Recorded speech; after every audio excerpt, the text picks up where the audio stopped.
I'm definitely getting a cold from the weekend, I think. That's a little bit concerning because I wouldn't say I'm feeling full coldy, but I'm feeling a little bit like run down. Yeah. I was just thinking as I was coming on here, like I've got a little bit of that, that slightly warm head. Yeah, like the I know what you mean. To a cold. So that's very concerning. What if it turns out we've got fleshes? Is that a new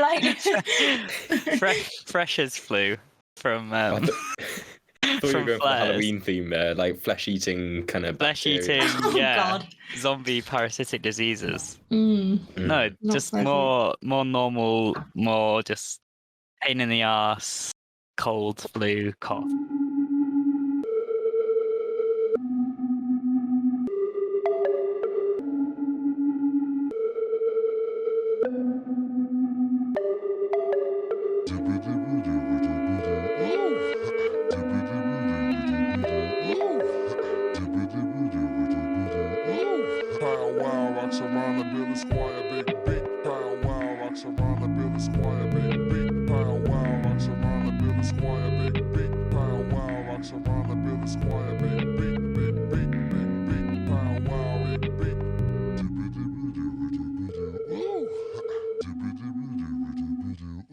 Hello. Hello. How you doing? How you doing, Ronan? You alright? Logged on alright? Everything working? Yes, yeah. This time, it seemed to all work straight away. So that's always good. How are you guys doing? Very good, thank you. Yeah, I've got a fancy PC setup that I can't take any credit for. I'm on a Cal's fancy PC, fancy microphone and headset, so I'm feeling very professional, but have no right to be. Oh, very nice, very nice. Well, now I've seen Louis' setup, I kind of feel like I'm kind of really not taking this seriously enough. You've got a very kind of snazzy. You're letting us all down, Ronan. Yeah. Consistently, you've had the lowest effort setup out of all our guests, and maybe Alex actually. To be fair, Alex was recording out of an echoey London flat where you could hear sirens in the background. But apart from that, everyone else has been on proper like gaming PCs and stuff. Well, when you start raking the money in from your podcast, I'm sure you can all upgrade. Yeah, we're going to buy a lovely recording studio in the centre of London. We're going to get one on Abbey Road, actually. We're going to hire out Abbey Road. And we're just going to sit there with a big table in between us, like Joe Rogan does with his guests, because I'm scared that Ronan's going to hit me the same way that Joe Rogan's scared of Mike Tyson. I think that's the story. Is that a story? Yeah, I've probably seen it on like a YouTube short or something. Well, it is now, I guess. That's the story. There's breaking on this podcast. It's a hot scoop. Yeah, we like to find the secret little tales on people, even though I'm pretty sure I saw that on a YouTube short that had like 1 million views, but we're gonna claim that it's original. Yeah. You just got to say I don't reveal my sources, and then it sounds very kind of like journalistic. Like we had a little story on Kit Harington on the podcast that's not out yet, but the one that we recorded with Tom. By a little story, it was like based on rumors from a taxi driver.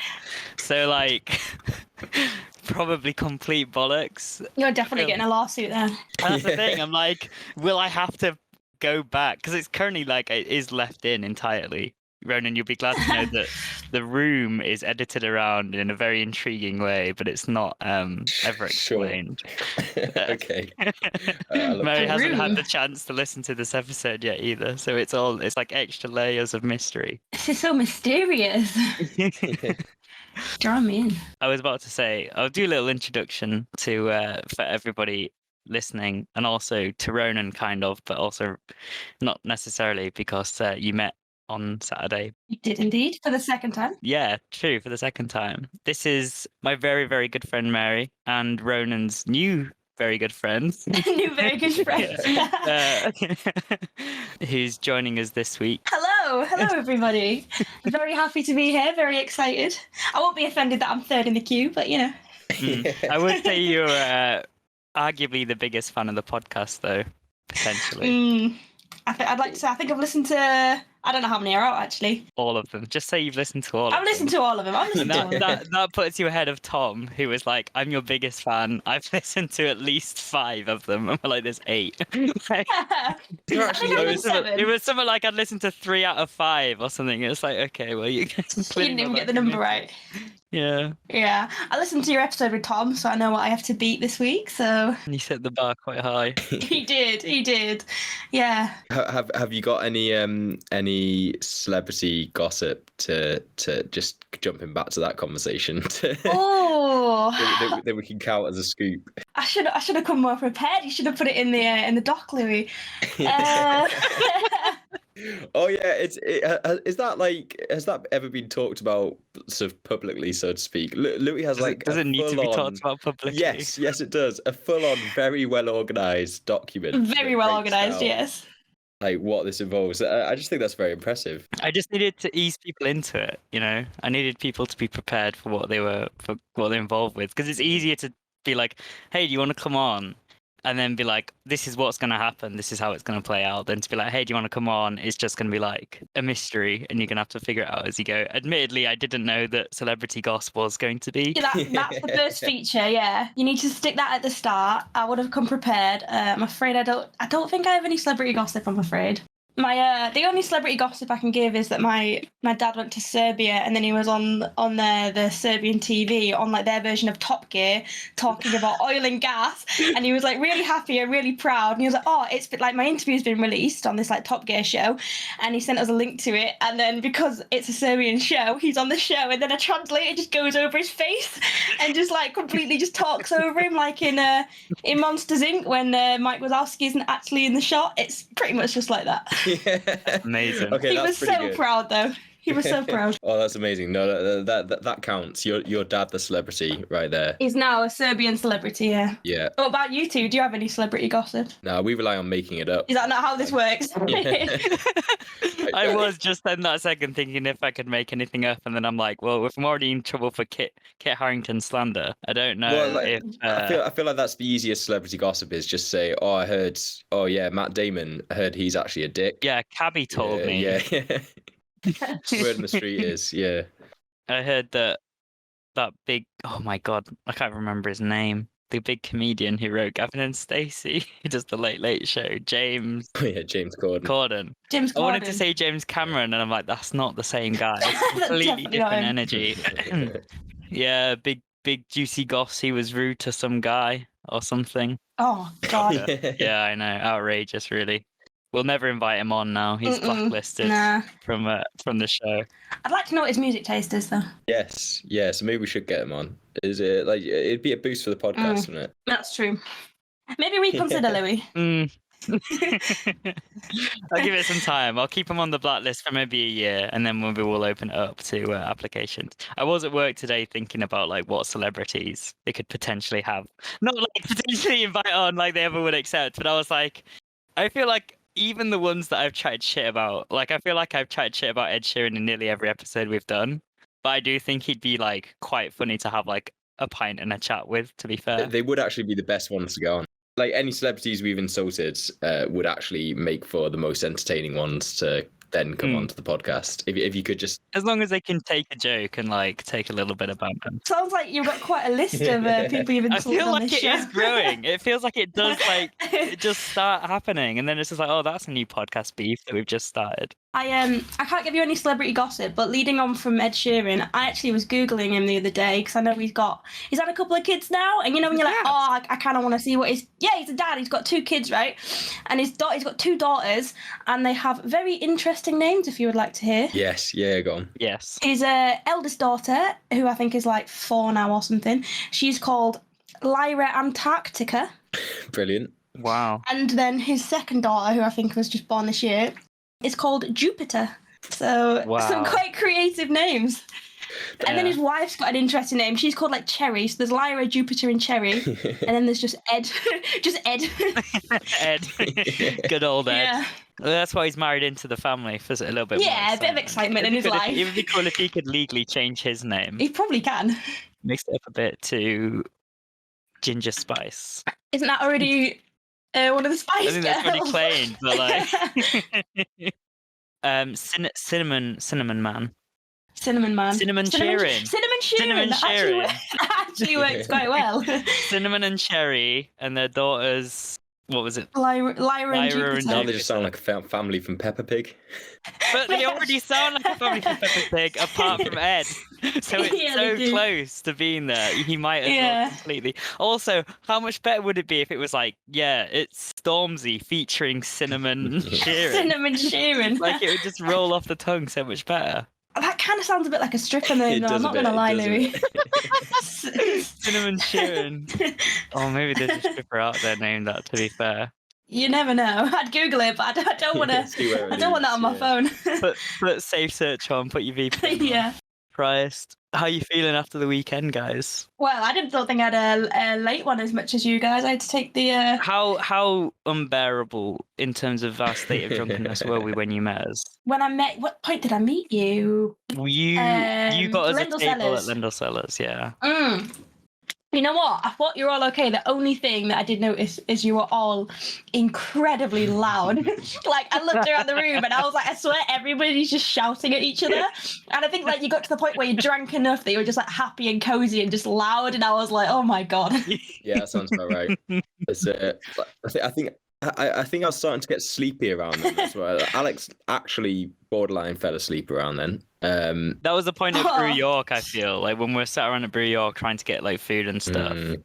And the group had kind of separated between people who'd managed to get an outside table, and then some of us were waiting inside for food, and food took what felt like forever to arrive, like 40 minutes, 50 minutes, maybe an hour. And everyone was just kind of hold strong, lads, hold the line. And Alex was just drifting Dozing off. gently away. And I was like, I can't allow anyone to doze off because then I have to take them home. And that's like the end of the night. So it was a case of feed up and get some drinks. And then we went on a mission to try and get oh my God, my brain's not working. What are they called? The cocktails that are with coffee, espresso martinis. We went I wasn't expecting that.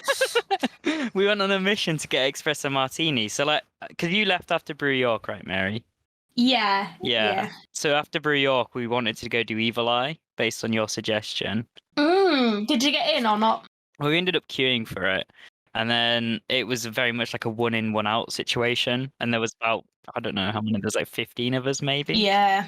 So probably not. That didn't work out for the best. So we tried to go to various other places and just kept asking if they had espresso martinis. Ended up in Drawing Board, demanded some espresso martinis. There was a point in Drawing Board where I noticed like Becky was flagging and someone else was flagging, or at least in my perception they were. They may have been absolutely fine, but I was very drunk at that point. So I went to go buy espresso martinis for everybody. They didn't do any. So I was like, oh, what's the next best thing? A White Russian, which is obviously made with primarily milk, which I then took upstairs to try and give it to Becky, who is lactose intolerant. Yeah. And she was like, I can't drink this. I was like, sorry. And it was someone else as well. Like, I got it for Becky and someone else who can't drink milk. Was it Ronan? Was it no, you? Sam got me a White Russian. I think that was probably, for me, the turning point of the evening, as White Russians often are. They're just they're just kind of lethal, to be honest.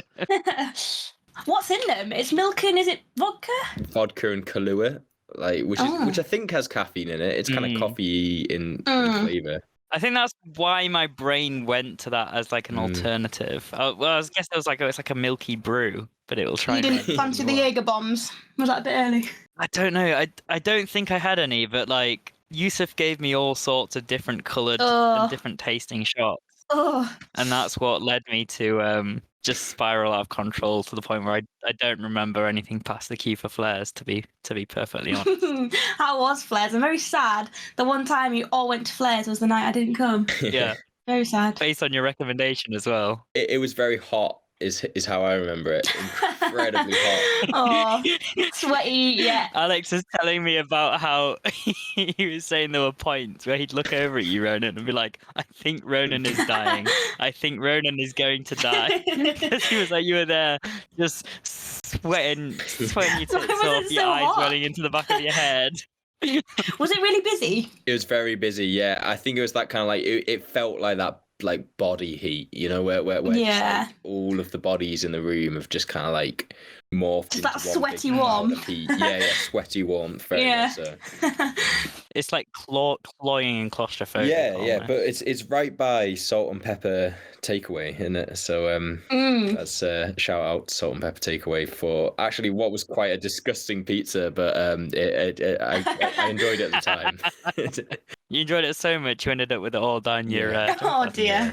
What a night though! It was a lot of fun. Or day actually. It was like 15 hours worth. Oh my gosh. Yeah, that's the thing, because we started at 1. First pint touched our lips at 1 o'clock. What time did you leave Flares? At closing Oh, time, God. I think it was. I've been informed that it was at closing time. And then did you walk back? I made them all walk back, yeah. I'm pretty sure I kept lying to them and being like, oh, it's only 5 more minutes, guys. It didn't feel that long, to be fair. Didn't feel that long. It's not that long. It's like a 20-minute, 30-minute walk. It's not bad. It is bad when you're very used to just getting Ubers or midnight buses or midnight undergrounds everywhere you want to go. I did manage to rant about, this is before I'd even drank very much, managed to rant about transport in this country again at the weekend, which I don't know how I always get back onto that. It's really starting to become like a concerning compulsion, to be honest. That's a regular. Ronan, how did you find the prices in York compared to London? Because I feel like York is the most expensive place, but maybe it was like a cheap break for you. I don't remember it. It was pretty good for most of it. I can't remember what the prices were like by the end of it, but don't check your bank account then. Yeah. I mean, the thing is, I spent a lot of money, but I don't think that's necessarily York's fault. I think that is just the length of the day. 15 hours of drinking's fault. Yeah, exactly. Alex was saying that he kept buying rounds in Flares because of how cheap he perceived it to be. Perceived it to be. Yeah. Okay. I'm not sure it was like that cheap, was it? I don't, like maybe in comparison to London clubs. Yeah, I think that probably is true. Yeah, I think he was directly comparing it to like central London, where it would be £12 for a drink rather than like £4 for a drink. No, yeah, I remember the sort of pints being not too bad, but I can't remember. Like, was it like £4 in some of those early pubs, something like that? Yeah, I think so. I'm pretty sure the Fox was like £4, and then King's Arms would have been like £3 something. It's like a proper cheap, nasty pub. That's what we love. What we love. It's a pretty good spot. I do feel like I'm still somewhat recovering. Was that the most drunk you've gotten in a while, do you reckon? That was easily the most drunk I've been in a very long time. I don't want to be that drunk ever again. If we can avoid it, guys. Can we just like turn it down? Can we just like not let me? You've still got Halloween to come yet? I don't have a costume in mind yet, to be fair. Yeah, me neither. Wang something together from like random odds and sods. That's always the best part though, is DIYing it last minute. I'm glad you brought Halloween up, to be fair, because this is supposedly a Halloween episode. Ooh. Oh, I should have done a Halloween quiz. God damn. Yeah. So what were you saying about last year, though? I was saying last year's DIY effort when I went as a mermaid, and I put the there's this trick you can do where you put like some fishnet tights over your head, and then you get your makeup, like your eyeshadow palette, and you paint like scales on your face. So I painted like purple and blue and green and stuff, looked like a mermaid. And I had this like sort of seashell top and scale leggings, and I was like, this is a perfect outfit, like last minute. And all the girls were like, oh my god, you did the fishnet tight trick, like you're great, you're a mermaid. And all the guys were like, oh, you look like you've been curb stomped. Oh, I was like, have you been run over by like a tire or something? Why have you got tire tracks in your face? So, you know, it was a different reception depending on if it was a guy or girl. Absolutely uncultured swines, a lot of them. I know. So it's a sign of affection. Still fun, isn't it? though. It's a sign of affection to roast someone. You've been run over by a truck. Yeah. Have you got any Halloween plans, Ronan? Not massively. I think it's sort of like one or two sort of chill things, but nothing big at the moment. So did this heavy metal album fit into your chill plans then? Yeah, it's honestly I think the chillest album that we've done on this podcast so far, to be honest. Yeah, I'm feeling a light down tempo, come down kind of album. That's Yeah, I felt quite bad when I was picking it because it is regarded as Slipknot's heaviest, darkest, like the most sort of pure like metal album they've produced, and I was like, oh, but it is just the best. So I kind of had to throw you in at the deep end there, I'm afraid. Yeah. Do you want to like introduce us to it and tell us a little bit about it? More something else entirely. So the album that I picked, Halloween special, I picked Iowa by Slipknot, which I think came out in the early 2000s. It's 2001. It's 2001, yeah. 9/11. Yeah, which it is how I actually. measure everything. Yeah, I remember because I was reading a bit. Is that how you measure everything? I just thought that. Oh dear. I can't remember who I was talking to about that, but I was like, it might be me and you. Yeah, I think that might be me. No, I'm pretty sure this. Yeah, we were like, everything is either pre or post 9/11. Post 9/11. Like you could say that about any, like, everything is either pre or post the 2012 London Olympics. Like it does universal application. But yeah, I don't know, it just pops into my anyway. Sorry for interrupting, Carrie. It is pre 9/11 actually, because when it came out, when 9/11 happened, it actually didn't, like, the album wasn't that popular. Like it didn't get as much of like a reception as what they thought it would. And apparently, like, after 9/11 hit, it just like people sort of went off like metal, like the genre, for a while. Like there was a lot of like, yeah, well, this is what I was apparently the band was saying, like there was a sort of like a lot of animosity towards that sort of genre, because it's obviously like associated with so much hatred, and obviously this big horrific event has happened that it didn't get many sales, and it didn't and then pick up for like maybe like a year down the line when people started getting more into it again, and then it did really well. I think it's like their best selling album. It really? Or maybe Slipknot is, like, maybe their first album is, but yeah, didn't do so well at first. So this is their second ever one? This is their second one, yeah. And what made you pick this one over? Because I know you're a big fan of the band, generally speaking. Yeah, it was really hard to pick one. The first one, which is just their self-titled Slipknot, was like their sort of breakthrough album. Like it was their first album. It's how people came to know them, and it is fantastic. But I feel like they really worked on what they did in the first one. Like, so the genre is nu metal, so it incorporates like a lot of different genres, sort of like hip hop, lots of different stuff into the album as well. And I think they sort of just built a lot on the first album, incorporated into their second album. And when I was doing a bit of research into it, it was when the band members were at like the darkest times, and like, it's really sad, but they were all at really dark, really low times in their life, the lowest points of their life, they've said, and they kind of poured all that into the albums. And then the albums after that aren't quite as heavy, and I don't for me, I don't feel like they're sort of as emotionally fueled. And I feel like, I don't know, Iowa kind of just is the sort of the strongest album to me, in the way that it kind of captures the raw emotion of the moment and the raw emotion of the band members. Like it's all poured in directly. Exactly. So I'm not sure if you can remember it, but the opening track is I think it's 515. That's what it's called. And it's only brief. It's like about a minute or so, but what happened with that song is the drummer, it's not actually the singer, the drummer, his granddad passed away and he wasn't able to go to the funeral. So he went into the recording studio and he just cried and he just screamed and he just let all his emotions out. And like nobody else was there. It was just him on his own in this room, just like basically just like screaming into a microphone about how upset he was about everything, how upset he was with the world.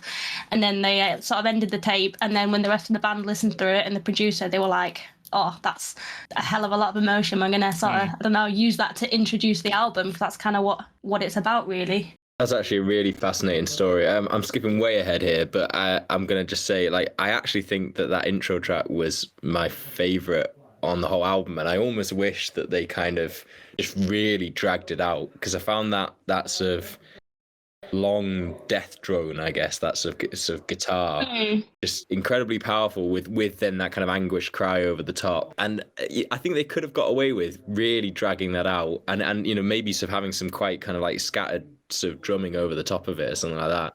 It'd be interesting to know if they do ever like perform it live and extend it a bit then, or if it's used as a sort of like coming on sort of stage song. Or when I've seen them in the past, they've used it sort of like sometimes when they take like an intermission or something like that, they'll like go off the stage, the lights will go down, they'll play that, and then you know they're going to come in with some songs from Iowa, or sometimes they'll walk out to it. Okay, yeah, I can picture that. But I think it's one of those ones that they can never like recreate live. Like they would just use it sort of as like a backing track to. Yeah, because it was produced so purely through like a raw energy, raw emotion in the time. Yeah, the thought wasn't going into it as much as like, oh, how can we spin this? How can we like develop it? It was just, this is how it came out. This is how it came out, and then obviously they put a bit of music sort of to it and instrumentals to it. When you do see them live, does it feel like when they do? Because I imagine they cover a wide range of their songs from all their various albums. Does it feel like when they perform songs. Do they perform songs from Iowa regularly, or is it like a bit difficult for them to return to these songs? And if they do perform them, does it like feel like there's more kind of there, like behind their eyes? They perform a lot of stuff from Iowa because a lot of the songs on that album are like their like most popular ones. So I think like when I've seen them before, they've performed at least like 5 or 6 from the album. But in terms of like whether it feels like there's more emotion behind it, I've never really picked up on that before. Like every song has felt sort of powerful live. Yeah. Talk a bit more about the sort of live experience then. Is it kind of like, I can only imagine just quite an intense one, quite it's moshing culture, or like what's the God, yeah, I feel like I've seen a lot of bands, like so many bands sort of in my time so far, and Slipknot is always one that's just a completely different experience. Like I think I've seen them 5 or 6 times now. But the first time I ever saw them, they were the first band I ever really saw. I was 15 years old and they were like my favourite band in the world. And my parents told me they'd take me to Download Festival. And I remember just bursting into tears because I was so excited. Yeah. And I got there and like I was like, this is the dream. This is like, this is everything I've wanted. And they came on last because they were the headliner. So they came on probably like 9 p.m. And they started with a song off Iowa. They started with Disaster Piece. That's what they opened with. And I remember being instantly like terrified. I was so scared. I was in a sea of about 100,000 people and it just went into pure chaos. And like everyone started moshing and jumping about and I was like this tiny 15-year-old and I was like, what have I done? And I think maybe for like the first 3 or 4 songs, I regretted my life choices so much. I was like, what am I doing here? I am going to die. And what happened was the crowd, I think people could see that I was just basically like freaking out, almost having a panic attack. And my brother was there and he sort of lifted me up out the air and was like, we'll get you like out of the center of this like moshing area. And the crowd was so supportive. People just picked me up and just passed me along. And I was literally being cradled by all these strangers and they passed me along in this big line of people to sort of like a more calm zone. And I could like collect myself. And then after about 3 songs, I was like, actually, this is the best experience of my life. And I really got into it. I think it was just the initial fear of being surrounded by skinheads who were like twice my size, just going mental. They are a crazy band to see live. And I remember they got 2, so I was reading about it on Wikipedia today and it was really weird because I was actually like, when you're reading something, you're like, oh shit, I was there, like that's crazy. But they got 2 songs into their set. I think it was like the second time they'd played like Download Festival ever, so there was like a massive like excitement for them. They performed 2 songs and they had to stop the show because of all these metal barriers sort of like separating like sections of the crowd, and people were moshing so hard that they broke the metal barriers down. So we had to stop the show and technicians had to come out and fix it, and then they did another song and then they had to stop the show again like 1 song later because the barriers were broken again. And they were like, oh, we appreciate like how much you're excited to see us, how like what a good time you're having, you're moshing so hard, but you need to tone it down, otherwise this show is going to be cancelled. So they made us all take like 10 steps back from the barrier or something like that because people were just going mental. So they are one of the craziest bands you could ever see, but absolutely fantastic. Did the crowd then tone it down and like be a bit more respectful? I don't think they necessarily toned down the moshing and just the craziness, but I think because everyone had taken those steps back from the barrier, they made sure that like people weren't being sort of slammed into it anymore. So it kind of leads into because I just wanted to bring up that like from what I've heard, generally speaking, when it comes to this genre of music, the fans are like, you get the big mosh pits and the walls of death and all that kind of stuff. But like with you being gently kind of carried away to safety, everyone is very kind of aware of each other and caring for each other. Like it's a community space. You're there to have a good time. Like you're there to smash into each other at rugby tackle speed. Yeah. But like you're also there because you're having a good fun community vibe. 100%, yeah. It makes me laugh because you talking about the barriers collapse makes me think of like I always compare it to when you go see like a little indie band performing at like Leeds Fest or something, and there's a bunch of young teenagers there. It's their first live music experience.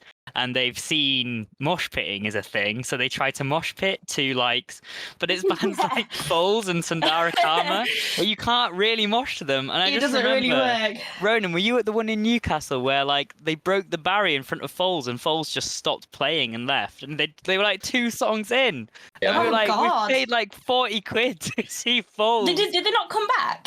No, because the security, the ground security is like, we Yeah. can't. You've broken Yeah, the it's not barriers. safe. It's not safe to perform anymore. I suspect that was more a reflection of bad organisation. To be honest, it was the It first. probably was. It was to the be first fair, time yeah. they put that festival on, and I just remember Alex absolutely raging, just being like, "Oh, this just wouldn't happen anywhere else. This wouldn't happen anywhere else." Yeah, that's very true. To be fair, but I do enjoy the scenes of people mosh pitting to the Kooks. Mm. You want to go Yeah. to the seaside, and they're just going for it. Just And it's going like, and then, mental. like, yeah, people fall over and stuff, and people just trample on them. Whereas at like metal concerts, where you think they're all like raging. I think because like that sort of concert, that sort of experience is known for how like mental it's going to be in the mosh pits, that it's very important that like safety is like paramount. So obviously people have died in mosh pits before. I think there was a death at like a Smashing Pumpkins concert like years ago.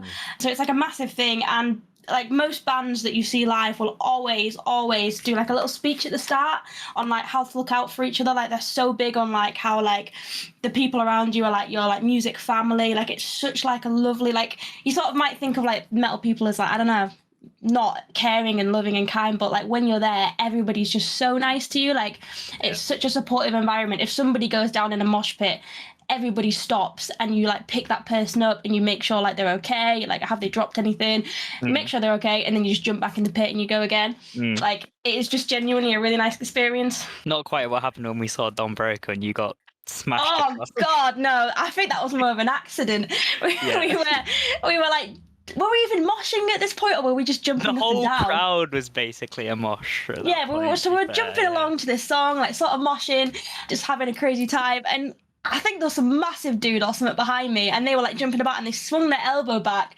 and they elbowed me in the face, and I literally flew across the floor, crashed into this woman who was holding a pint. Her pint got dropped on me, and then for the rest of the gig I was like, Louis, I think my nose is broken. Louis, check my teeth haven't fallen out, like for the rest of the night.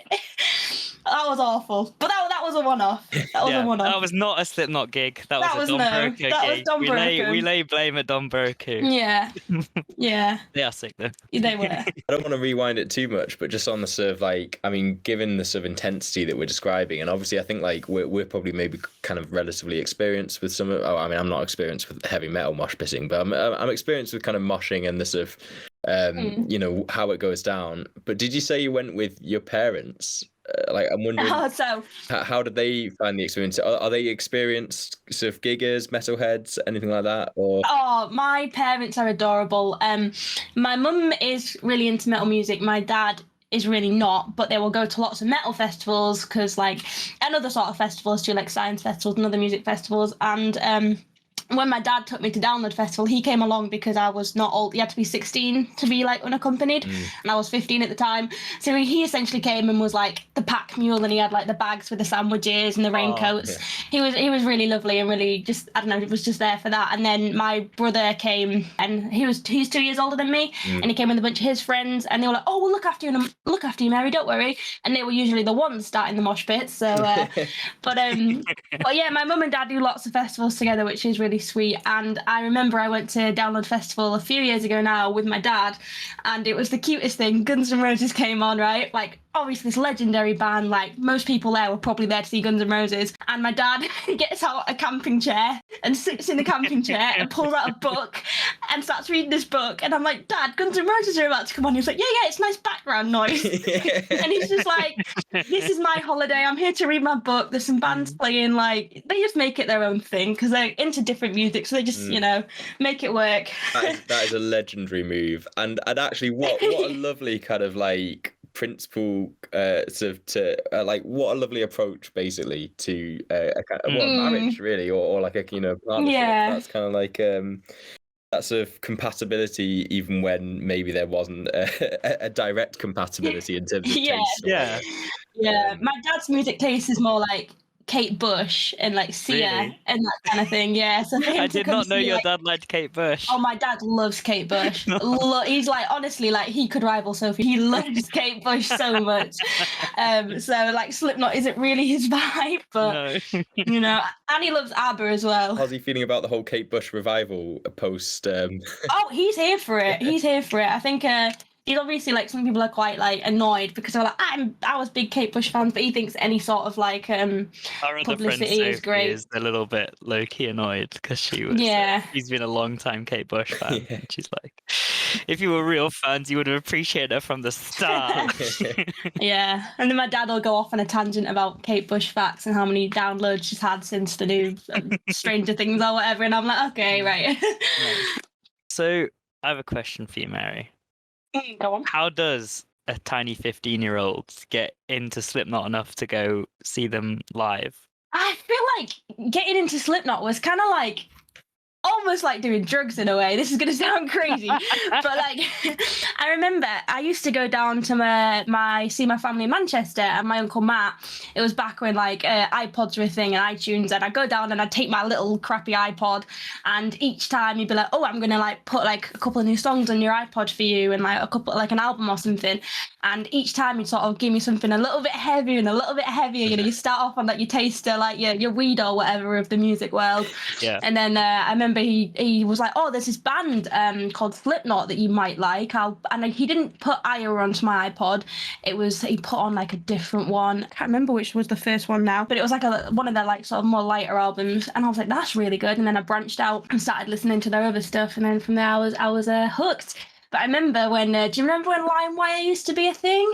Oh, I'm not sure if I should be sharing illegally downloading songs, but like I used to like download all my music from LimeWire and like put it on my phone or my iPod or whatever. But I remember like being quite young, and I used to get really scared by some of like the titles of the songs. Like the song names would scare me, and I'd be like, oh my god, what if I'm about to download some like horror movie or something like that by accident? So I'd always like download it on LimeWire, then like run out the room and like get someone to check the download was actually the song and not some like horrific imagery or like movie or something.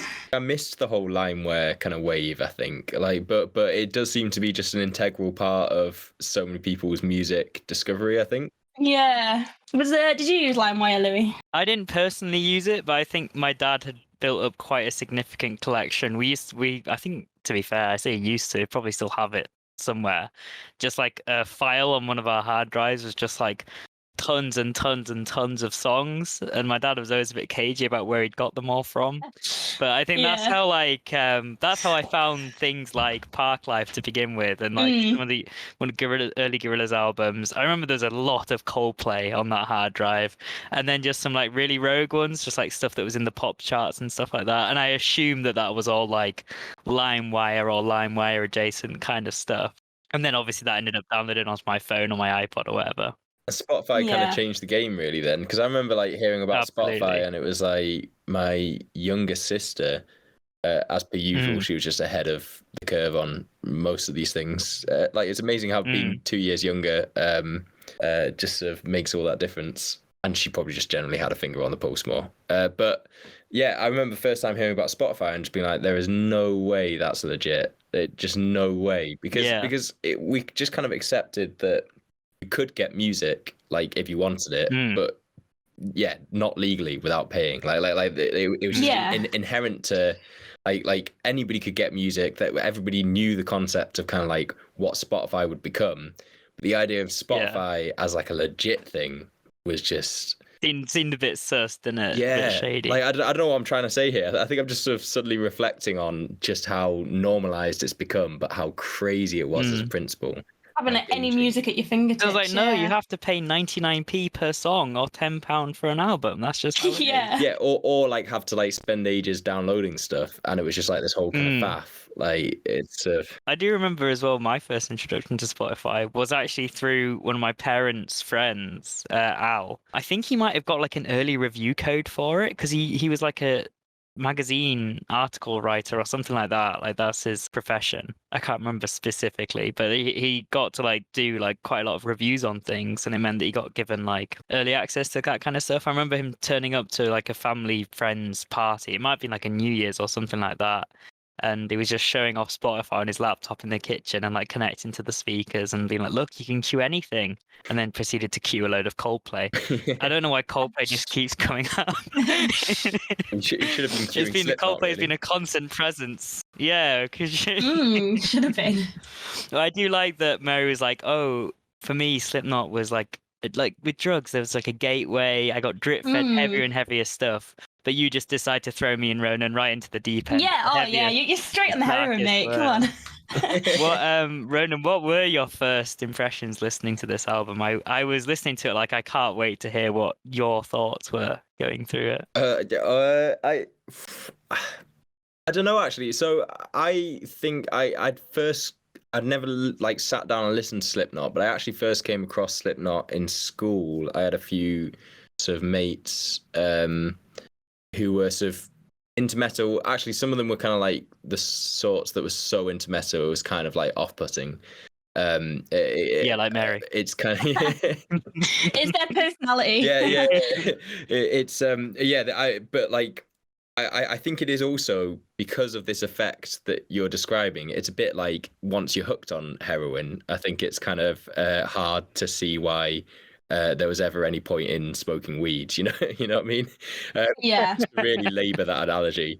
Like I think that is the reason it's like a kind of club that sort of people get just completely absorbed into. But yeah, so that was my first experience of it. So actually, like, I think I don't know much about metal. I always think of metal as something that's just like a big musical blind spot for me.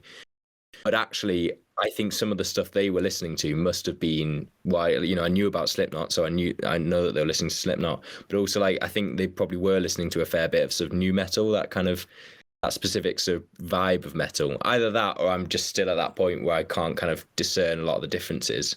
But yeah, so it wasn't like I did think, oh, I might play this and it might just be like, what am I even hearing? But like I actually sort of felt like a slight callback to school when I'd sort of like heard them play stuff or things like that. That's first thought.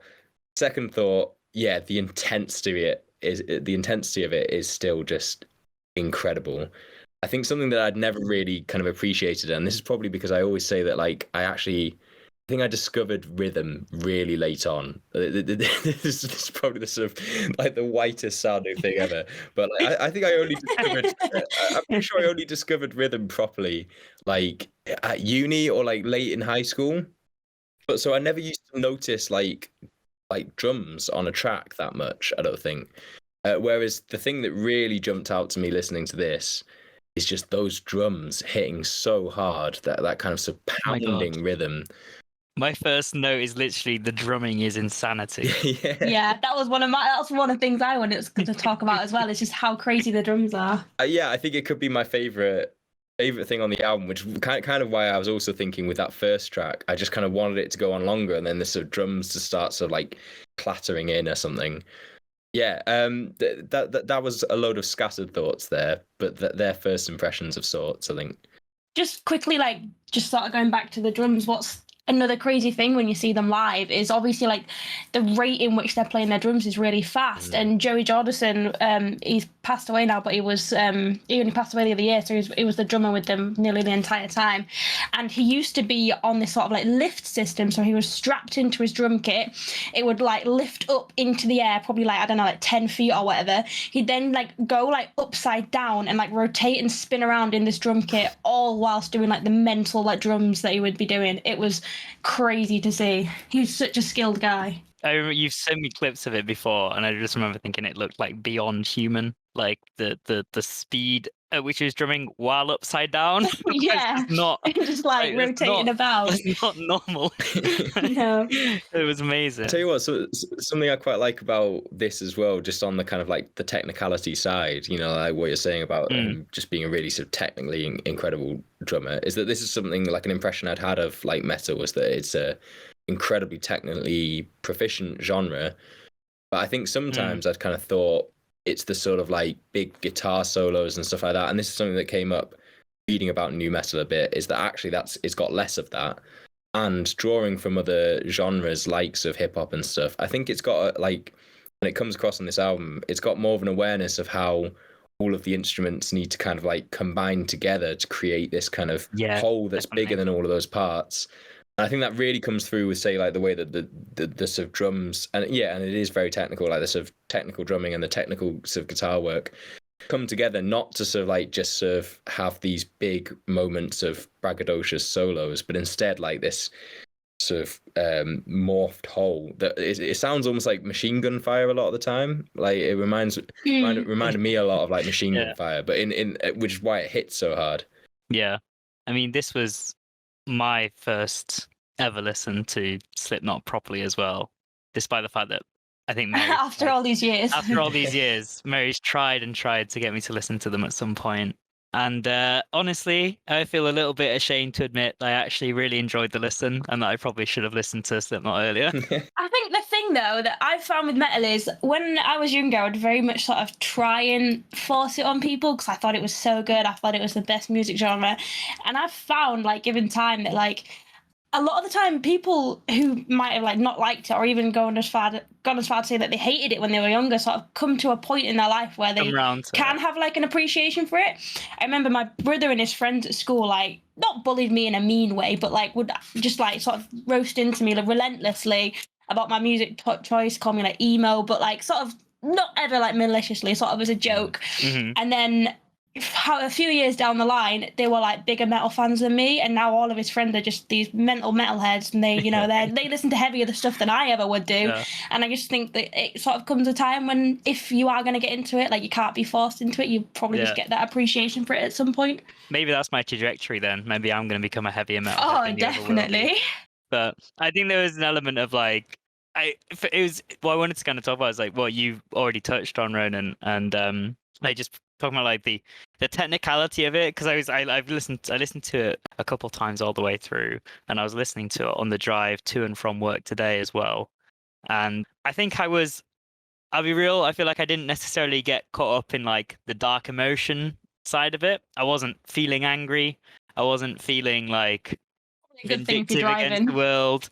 Yeah, I was actually driving very calmly. It weirdly put me into like a strange zoned out state. Not that zoning out while driving is good, but like but like I was just like there, like reveling in the technicality and just really enjoying, like what you were saying, Ronan, about how all these like incredibly impressive, and we keep touching on the drumming, but the drumming is like outstanding. But the drums and the like other instrumentation, the guitar work and like the sample work and like the vocal work, I couldn't always necessarily tell what they were saying, but the way it all came together, I was like, this is just, it is like to an extent pure talent on display. You just have to give it the time and the kind of right ears. You got to lend it the correct ear to kind of appreciate it.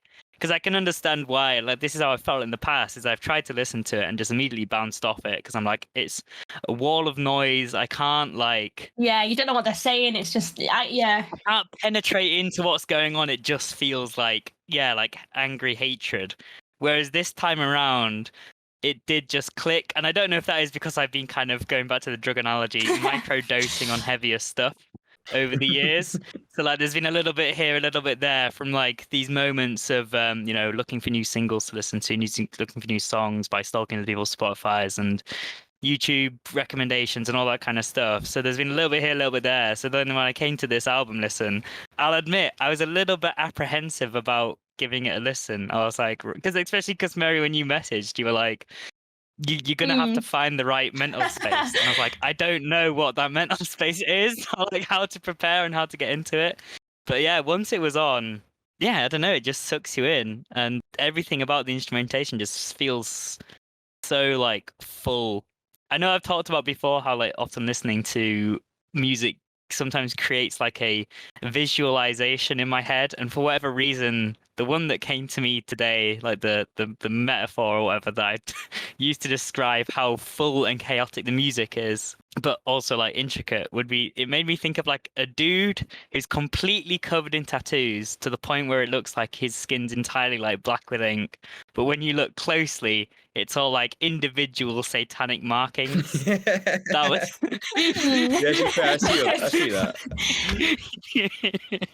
Interesting. Yeah, that was. I'm just picturing that Doctor Who episode now. If you've seen that it, was basically where my head was. Yeah, it was that, but like more. It was that, but with more on him.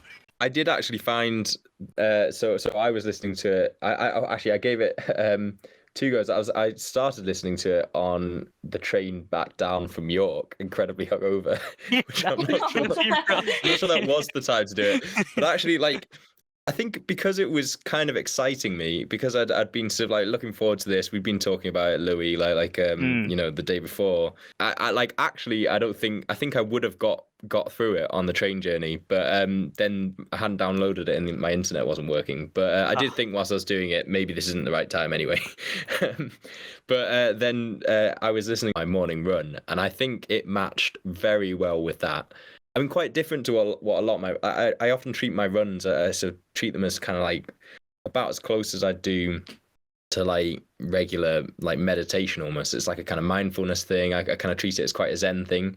So in that sense, it was very different to my normal run, but it did like... It was more like a pumped run. I was like, yeah, I'm starting the day. I'm like just going. It kind of kept up my pace because I was just sort of like... There was this sort of driving energy to the music. So I can highly recommend if you're looking for a sort of time to try the album for the first time on a run where you're wanting to really sort of power it out. I think it worked quite well. I find exactly the same thing. Like when I'm going to the gym, if I need to hype myself for the gym, I'll usually like put on like a Slipknot song, maybe from this album or one of the other albums, and I just find it so good for like getting myself pumped. Like it'll really sort of hype me up. And I don't know if it's like the intensity of it, like the drum, like the what is it, like the beats per minute and stuff, or like what it is, but it really gets me sort of like being like, yeah, I'm gonna go have the best gym session ever. I'm gonna do like, you know, set some new records. I feel like it gets you warrior mode going, you know.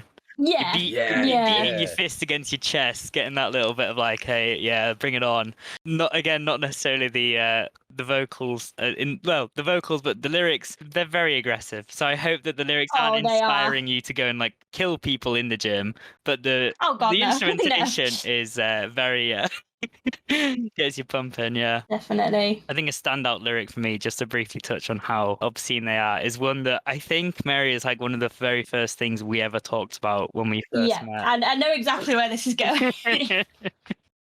Like one of my early impressions, at least one of my earliest memories of you is you telling me about the lyric about slitting open someone's throat and fucking the wound. Yeah, that's the opening line of Disaster Piece, which is whenever I hear that, it sort of starts with that eerie sort of, I don't even know what the instrument is. I think it's a guitar, but it starts with that eerie sort of opening, and then it goes into the line, I want to slit your throat and fuck the wound. That was the song that they performed first when they came on stage at Download Festival the first time I ever saw them. Yeah. So that was like the first line I ever heard them sing, which is great. And it was like, and whenever I hear it now, I can just see them like coming on stage and just like, it's obviously I was quite scared when they first started, but looking back now, it's just nothing but like a fantastic memory. So even though that line's like really awful imagery, I'm just like, oh yeah, that was so good. Yeah, like. Did the fact that they were all wearing masks when they came out onto the stage add to the fear at all? What was more scary was it wasn't that they were, because obviously being quite short, I was like 15 at the time, so I'm 5'1" now. I probably wasn't even that then. I was probably like scraping 5 foot, so I couldn't really see the stage that well. And there were so many tall people around me that they were like these, you know, like I just saw the backs of people's heads. What was scary was people in the crowd had their own Slipknot masks. So there were people around me wearing like clown masks. There were people around me with it's not a pentagram, but it's a 9-sided star thing. I don't know what nonogram. And they had like those sort of like tattooed. There was this one guy that had it tattooed into the back of his head, and it was more the sort of the crowd that initially terrified me.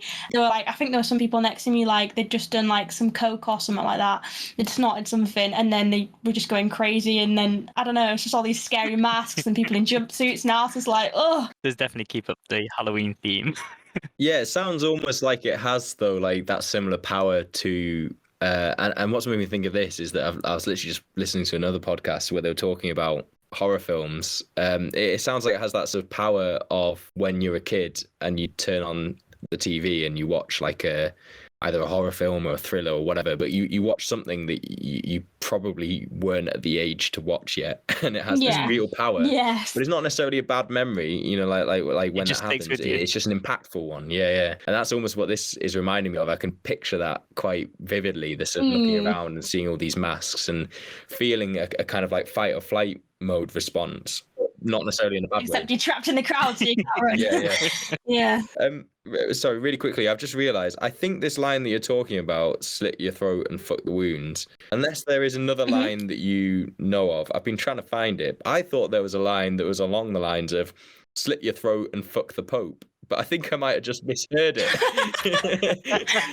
I think you might have misheard it because unless I kind of want to Google that now, but again, I don't know what might come up. But I can't think what song that would be. So it might have been that and a misheard lyric, but that is possibly the best misheard lyric ever. I think it must be, but I was actually going to say one of my favourite lyrics, and I had to paraphrase it because I couldn't remember what it was. But I was gonna just say that as like one of my favourites. It really caught me off guard. But yeah, clearly that's just my own going AWOL. Do you have a favourite mask of theirs, Mary? Is any of the bandmates' masks particularly stand out? I have a least favourite. My least favourite probably clowns, because it's just a clown mask and that's just generally quite scary. Yeah. And then there's one that just looks like a gimp mask, and I'm like, I don't know why you'd want that really. It's just Is it the one weird. that has like spikes coming out of it as well? Or is that a separate one? No, it's like a black latex one with like a zipper over the mouth, and like it's just a bit weird in my opinion. I think the rest of them are they're all a bit weird. They're all a bit weird. I think my favourites would probably be like the lead singer, Corey Taylor's. I don't know if it's because he's a lead singer and I know the most about him, or if it's just because I genuinely like that mask the most. But they change their masks sort of every album they release. They either change their masks or they like update them so they're similar, but they'll add something to the mask or change it slightly to like reflect, like I think they said in an interview once, it's to reflect like personal growth or like musical growth. Oh, cool. But Corey's first ever mask, their masks were disgusting. Like apparently they'd never washed them on tour because they'd want like the tour spirit of like each gig they've done to sort of be imbued into the mask or something. My God. So they'd never wash them and they just get all sweaty and rank. And Corey's first mask was they handmade them all when they first started off because obviously they didn't really have much money then.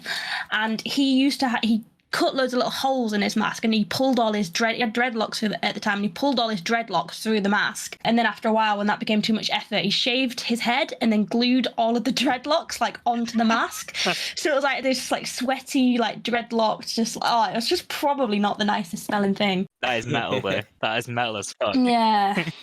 But I generally quite like I don't know if you've sort of seen what they wear as well, but every time they perform, they come out in like, obviously they're like masks, and then they wear like jumpsuits.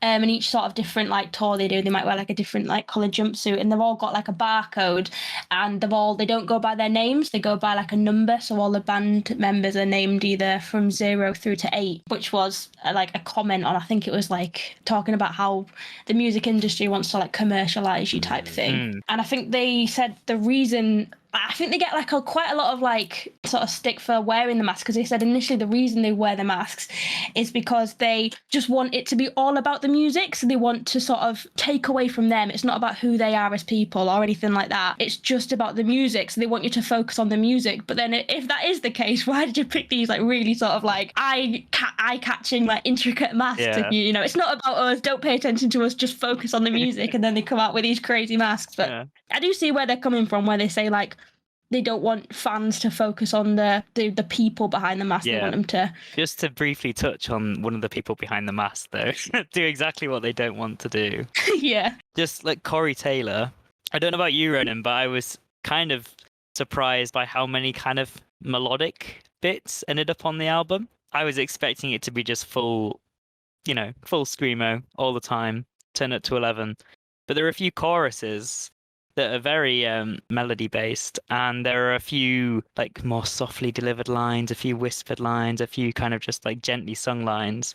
And I've listened to Stone Sour in the past, which is his other band, right? Yeah, sort of when the band go on hiatus, like him and one of the guitarists will go do work on Stone Sour. Yeah, so it's just one of those things. Again, we were praising earlier the incredible talents of the late drummer. I think it's also worth mentioning the fact that Corey does have an incredible vocal range to go from basically screaming his guts out, regurgitating his own lungs, and then just going to like some soft little melodies, singing about quite gross topics, even when it's the nicer sounding parts. But well, in some of the other songs in Stone Sour, and even some Slipknot songs are like softly sung and not like sort of screamed or whatever.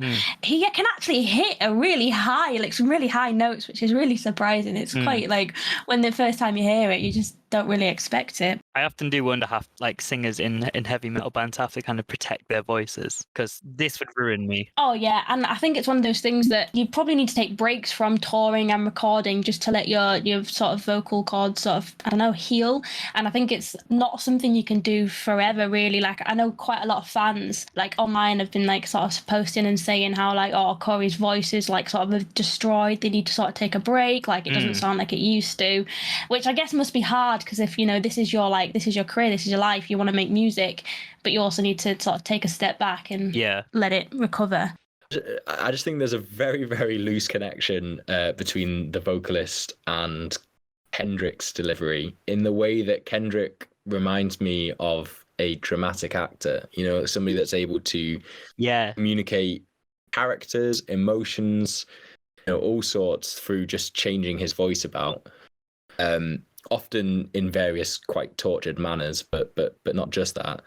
And yeah, there's a similarity here with Corey Taylor, because like it's there's obviously that huge range, but often it's kind of retains that kind of quite anguished or sort of tortured kind of tone to it. Like, I actually found some of the more hushed moments just as sort of scary, if you can use that word, or sort of like moving, as the more waily moments, if not more so in some ways, because in a way the contrast is greater switching to the sort of quieter moments than it is switching back to the bigger moments sometimes, just because of how full on a lot of it is. Yeah, absolutely. So that's my very loose connection between Slipknot and Kendrick there.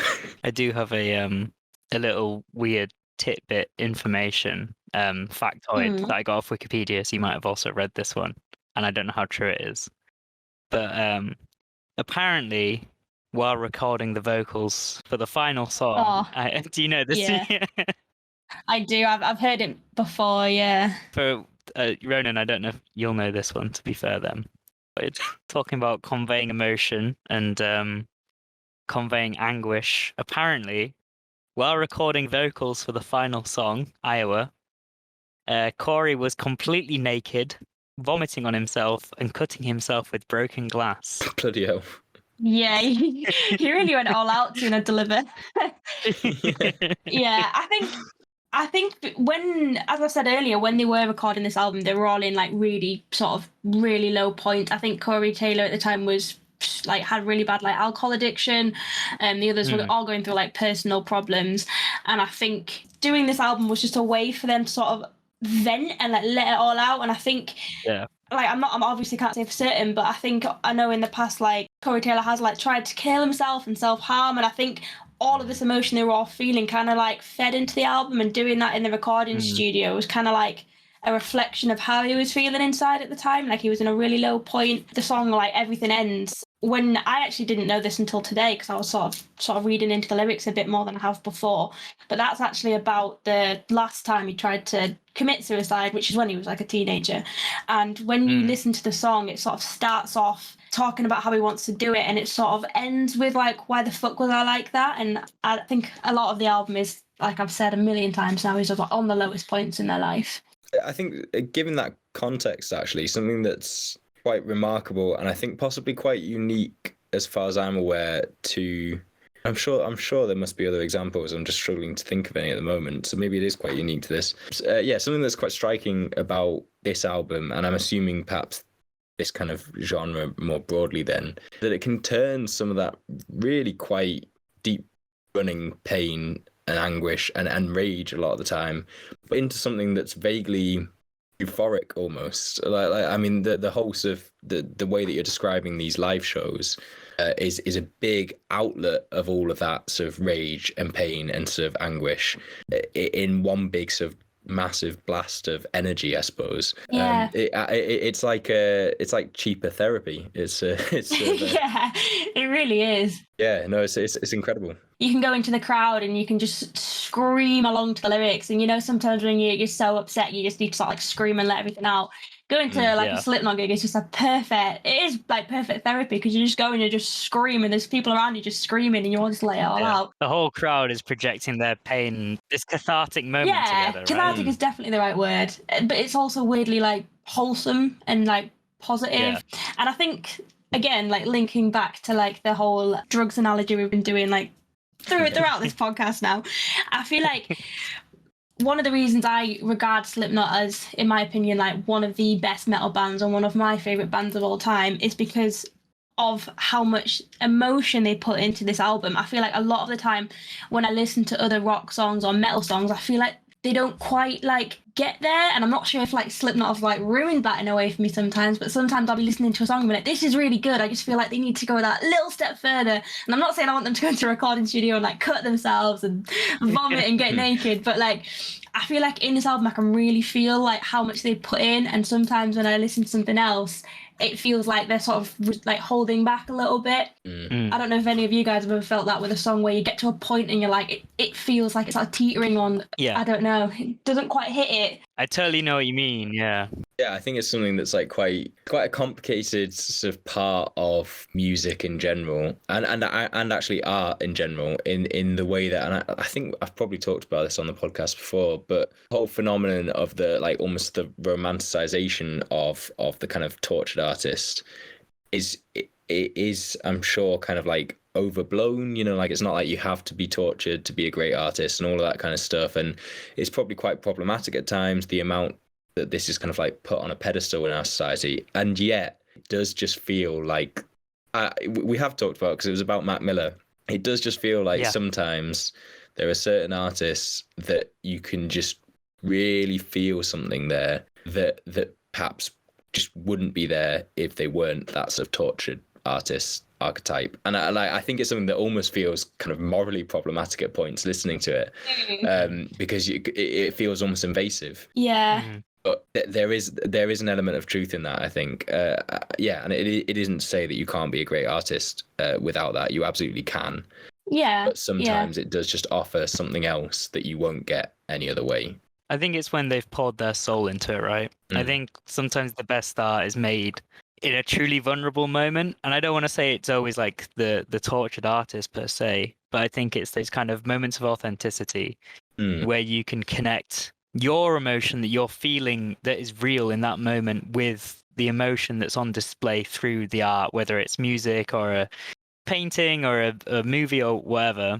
A performance is when you can connect and you can feel the sense of real love or real pain or real joy. You can like connect to it just by kind of hearing it and seeing it. And there's a lot of art out there, and especially in music, there's a lot of music out there that is a little bit phoned in, a little bit commercial, and it's like good, but it's not. There's like an edge to when it's real, to when their soul is fully poured into it. Yeah. And I think that's what this album captures. But I know what you mean when you're saying earlier, like Roland, about like you feel like almost when I like was reading into how they all were when creating this album, like I didn't know that up until I started like reading more into it for this podcast. I've just sort of enjoyed it as an album before, and part of me felt like almost guilt in a way that I was like enjoying these people's like pain, like reflections of their pain. It's strange, yeah. Sometimes you can almost get like a.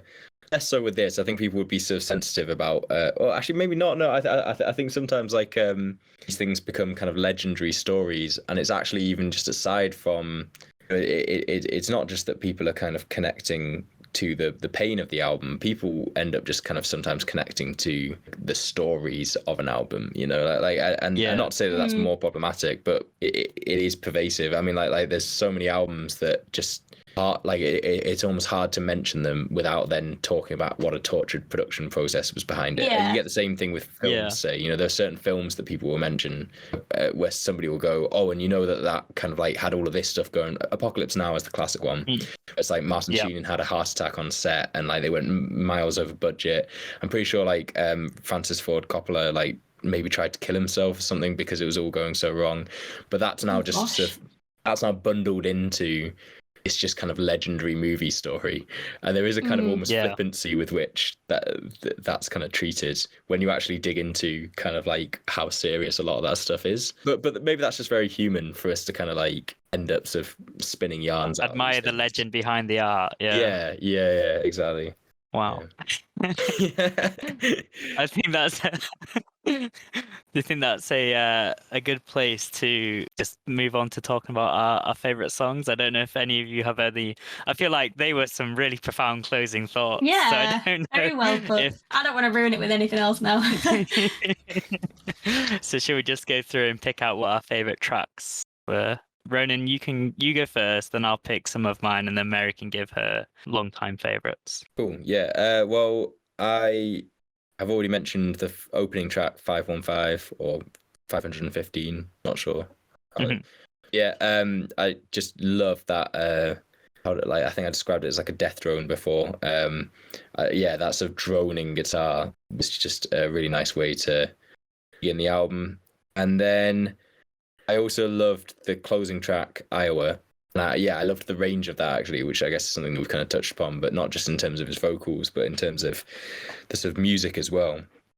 You know, letting things kind of like build and sort of like several waves, I suppose. And then also there were kind of a few of like the sort of earlier, more sort of straight up kind of aggressive tracks, I guess, that I don't know why I'm saying that as if like it's not like all of them are aggressive. But like I've got in my head that there are a few of those early, just almost kind of like dancey tracks, like there's that rapping element actually that we haven't kind of talked about too much, but that sort of like maybe took me off guard a bit. I enjoyed a lot. Anyway, so I was struggling to pick out some of those, but I went for Everything Ends. I did quite like the sort of moroseness of that. Yeah, I think they're the three I'm going to pick. I think I also want to pick the closing track, Iowa, pretty much for the exact same reasons that you said, Ronan, the building elements of it, so I won't repeat it too much. Although I did enjoy the fact that we found another album with a incredibly long ending song. Oh god, I never realised how long that was either. Now we're a fan of a long song here, I think. Yeah. I also really enjoyed the song Skin Ticket. I really enjoyed the rhythm of that one. Felt like it had like almost like a tribal build up to it. I don't know. I was kind of that's feeling it.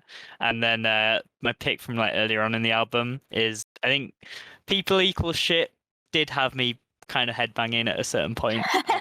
On the drive to work. On the drive, it was on the drive home. It was on my like third listen to it. I was like, yeah, you know what? I'm kind of bopping along to that one. So I might just officially state on record, Mary, that you could persuade me to go to a Slipknot concert. There we go. No backsies now. No backsies now. Do you want to let us know your top picks? Oh, I would if I could. It's one of those ones where I genuinely, I'm not even sure if I can. I have my top favourite, and I feel in a way it's almost disappointing because it's like they're top songs, but they're sort of like they're top songs for a reason. I really like People Equal Shit, as you've just mentioned, and I think again when you see that live, you just get this like profound sense of you're all like this one big family. You're obviously shouting People Equal Shit, which might not be the nicest like family motto, but they do this thing where they get everyone, they do a little speech like, everyone put your middle fingers in the air, just like let it all out. Like obviously you love the people around you, and it's not about hating every single person like in the world. Like that's not what it's about. It's about focusing on those people like that are bad, that put you down, the people that are like, you know, killing the world and just, I don't know, very, you know, that sort of stuff. And that's a very nice one to see live, because you just get this really nice feeling of inclusivity, and just that's a good one. I really like Disaster Piece, and again I think it's that throwback to when I first saw them, and like just a classic opening line, which I think was voted somewhere as one of the most violent or disturbing lines or something like that. I don't know. Yeah, why did Theresa May ban Tyler the Creator from coming to the country when you were seeing fucking Slipknot at 15? What's that about? Everything Ends probably would be my favourite. I think it would have to be that one. I think that's a fantastic song. But I do have to mention as well the Heretic Anthem, for like similar reasons to People Equal Shit. It's very like, it makes you feel like a Slipknot family, which you know how various artists call their fan base like cute little nicknames. I'm not sure if you know this one, but a Slipknot fan is called a maggot. Like, they're called maggots, and the idea behind that was that like the fans like feed off the music produced, sort of like maggots will feed off a body, I think, or whatever. Incredible. So lovely imagery. But again, like when you're there with all the other maggots in the crowd and you're chanting out, if you're 555, then I'm 666. It's very like just like a nice togetherness feeling. And again, It's like very anthemic, isn't it? Yeah, believe it or not, the Heretic Anthem. Yeah. But and again, like I feel like the image that people get when they think of Slipknot and they haven't necessarily listened to them is like horrible and like they're all satanic. And the Heretic Anthem obviously is a very satanic name, but it's not actually about like that. It's not really that religious. Obviously it's got like religious sort of lyrics and themes, but that's not the message. The message is more so about like sort of being your own person. Like you don't have to sort of be into the same music as everyone else. If they're 555, that's fine. Like you're 666, that's okay. Like you're sort of like that family again that, you know, don't blindly follow everyone else and sort of go down the same path as everyone else. Sort of stick to your guns type things. It's okay to be different. So I think it's very nice. It is. They're very wholesome songs. They're just you kind of have to get through all like the like sort of dark imagery to get there. You know, songs of my childhood. Oh, so good. Thank you very much for picking that album. It was definitely an experience listening to it. Well, thank you both for listening to it and giving it the time of day. I think it's definitely an album where if I, you know, ask people to listen to or like ask to put it on, people will be like, get fucked. So I really appreciate you both taking the time to like genuinely listen to it and like sort of think about it. Amazing. Well, Mary, hello. Do I have a quiz for us today? I have possibly the most disappointing quiz you might do. That's how we like them. Yeah, don't expect anything good. I did it this afternoon, probably a couple hours before this started. And that's what we love to see. And I was just having this like complete mind block moment where I was like, okay, I'll work off Slipknot, you know, I'll work off Iowa. They're quite. I was like, I'll break it down, so I'll do some questions about slips. And if you try Google like slip quiz, it's all companies like getting their employees to do like safety at work, like slip hazard, like slip, you know, all that sort of stuff. I was losing my mind. I was like, I can't ask anything about slips. You know, it was sending me loopy. And then questions about knots as well. I was like, I don't know anything about knots. Like, I can't ask you anything about knots. So they're kind of rogue. They kind of don't really fit that well to Slipknot, but you know we'll do it anyway. Perfect. It's time for the quiz. Dun-dun-dun-dun. My first one is about slips, but not slipping as you might fall. I don't know how you want to do this, by the way. I know you sort of have obviously you've said before, like I don't know if Ronan. It doesn't seem to be, but I don't know if Ronan's microphone lags. I don't know if you both want time He seems to be pretty all right today. I don't mind. Ever since his laptop was stolen, it's actually been better. Yeah, it's a blessing in disguise, wasn't it, Louis? Well, for the first question, it doesn't have to be like a race. You can both give an answer because it's like closest to. Yeah. So we tend to. Oh, not a closest to. Closest to. I know this is Ronan's speciality, so you know I was a bit against you, Louis. I'm really worried I'm going to lose my my sort of crowning position on these questions. Yeah. It just means you can come with a stronger comeback next week. Yeah. Okay, first question. It is about slip. The word slip. It's about slip and slides. So, in feet, what is the world's longest slip and slide? Oh. In feet, how long's a foot? Just think how many Louis this slip and slide? I don't know how tall you are. How many? 8 foot. If it, wow. If it's any help, it is a hell of a lot of Marys. So there's your clue. I'm gonna go. No, I don't want to go first. Okay, I don't mind going first. I'm gonna go for 390 feet. 390 feet. What do you think, Lou? That's really toned down what I was gonna give. It was either way above or way below then. It was significantly above, but I may be thinking of the size of a mountain, which may be a bit much. That's how I was framing it. If that helps. Yeah. I'm gonna go with 600 feet. 600 feet. I'm really scared now, and I feel like I need to fact check this. But I will go with you don't need to fact check anything. I will go with the answer that I wrote down this morning. The world's longest slip and slide is 2,021 feet long. What the fuck?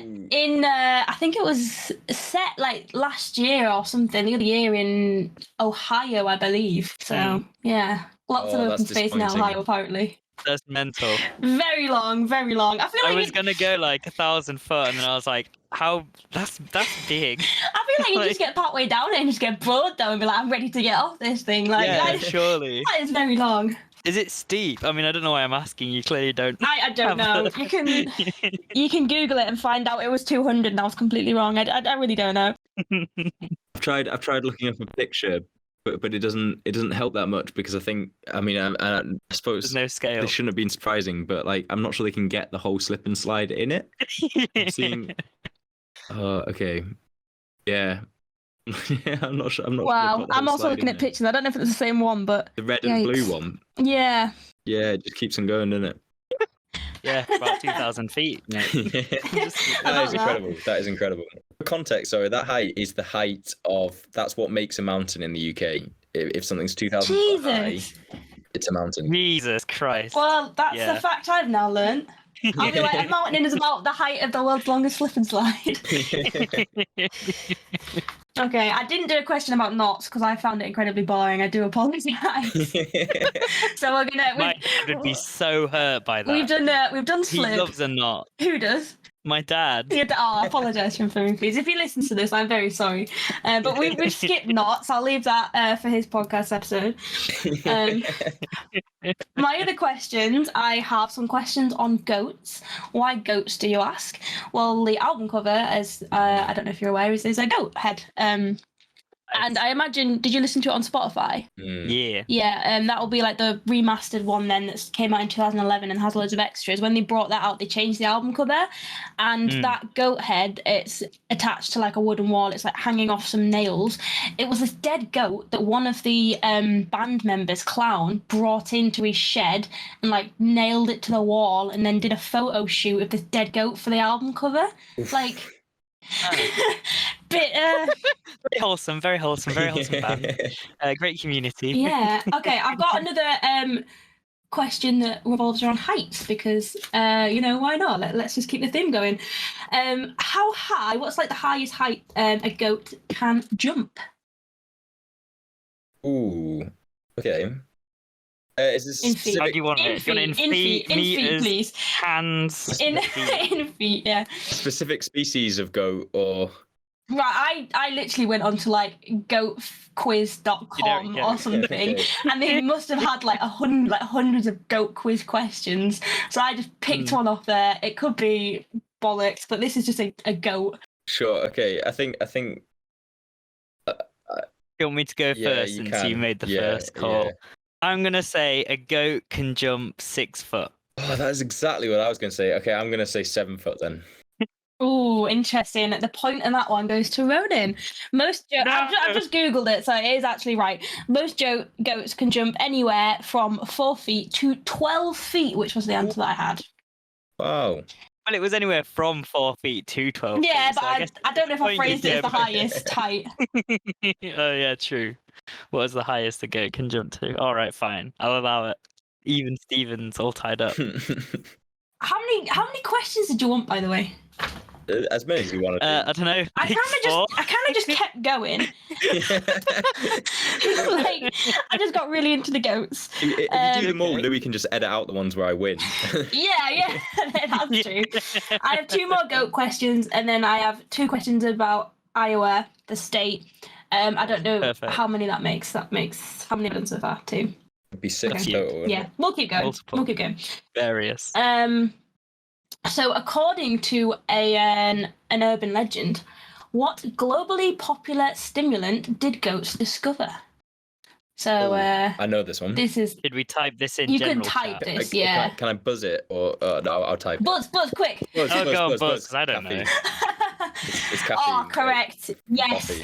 So, yeah, well done. It was what? Apparently, so I was reading. The legend goes that there was this goat herder that would like take his goats out through like the countryside wherever he was, and his goats would eat these particular berries, and when they'd eat these berries, the goats then wouldn't sleep last night, and some of the goats were said to be like dancing about when they were meant to be sleeping at night. Right. And turns out they were like coffee beans or coffee berries or something like that. So yeah, Amazing. so they've been legend goes, goats discovered coffee.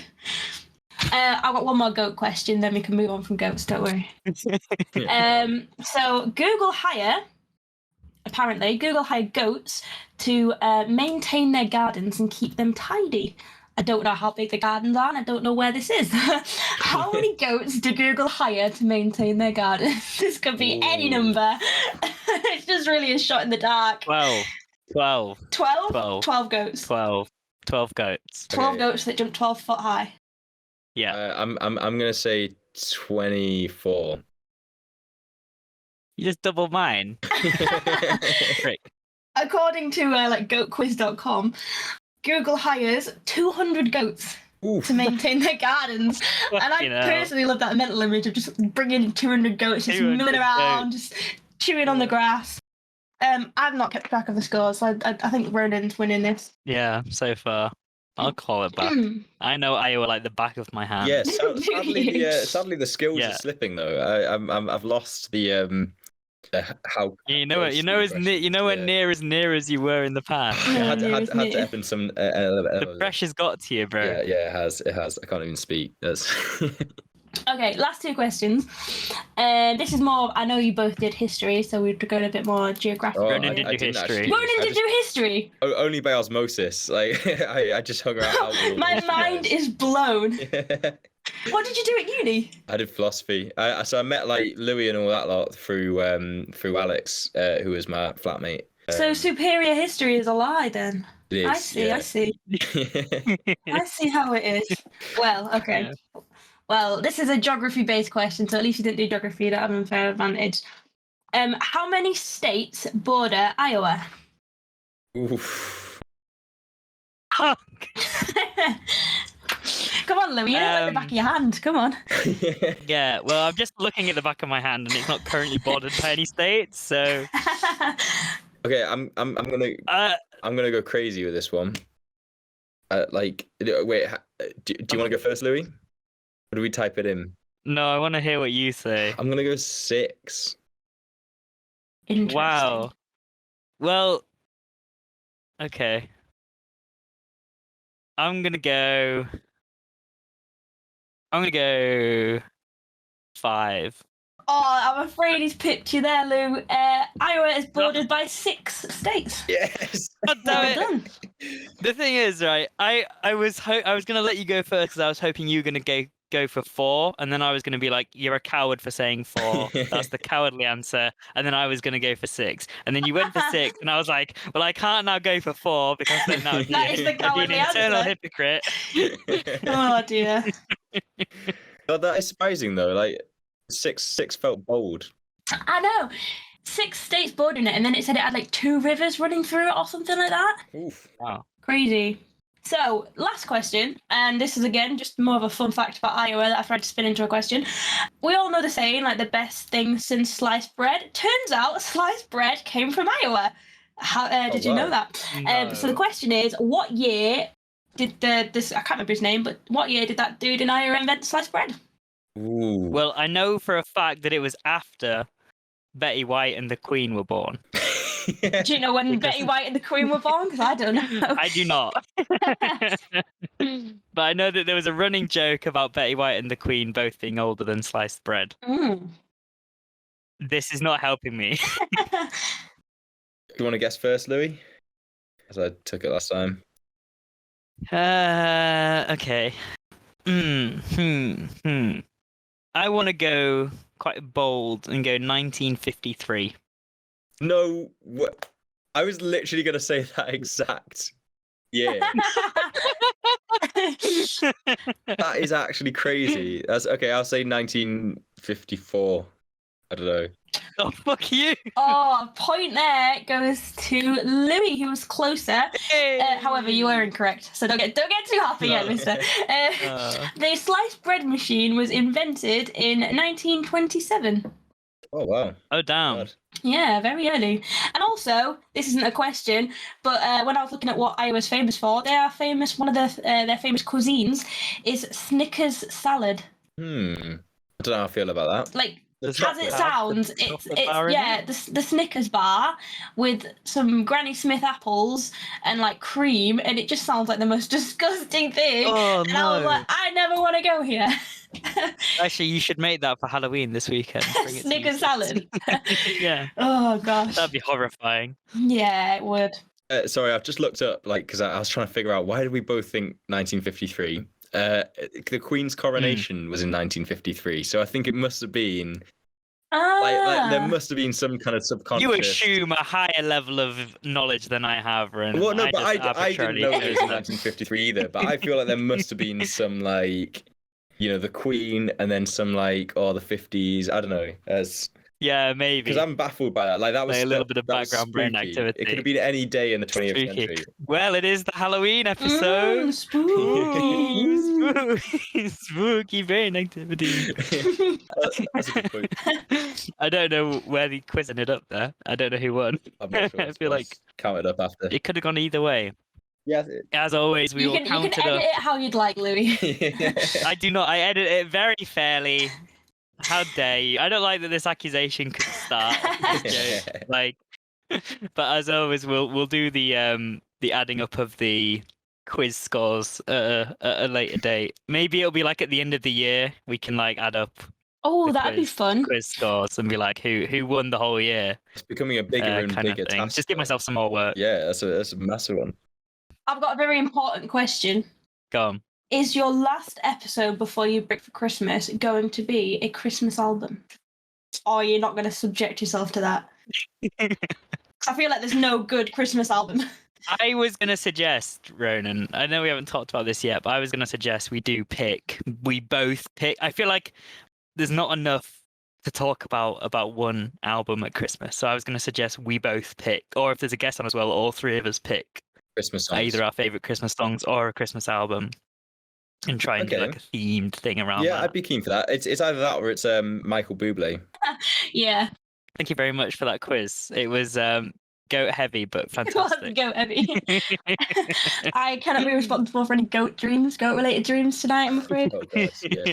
They are quite Jumping freaky, goats on aren't slip and slides. they? That actually sounds like a great. I feel like that could be like an album. I'm not sure what genre that would be, but jumping goats and slipping slides would be a good album. Bubblegum indie or something. Don't know. Come in, yes, yeah, definitely. Well, I'll just I guess we'll wrap it up there, and I'll run us through the little outro. You can find us on Spotify, Apple, YouTube, all of the other good podcasting sites, whatever your favorite one is. You can find us on there. You can find our latest episode on SoundCloud, and you can, if you want to get in contact with us, you can email us at moreofsomethingelseentirely@gmail.com. You can follow us on Instagram, more of something else entirely. You can message us there if you want. Yeah, that's the rundown. I don't think there's anything else to... Anyone want to shout anything out? Any shout outs? Should have prepared something else. Put it on the dock, Louis. Put it on the dock. Yeah. But yeah, no, that's everything. Thank you very much for joining us, Mary. Thank you for picking such an interesting album. It's been a pleasure. Thank you both for having me. It's been very, very fun and very much enjoyed it. Good. And thanks as always for coming on co-hosting, Ronan. Yeah, pleasure as always. And yeah, really enjoyed this one.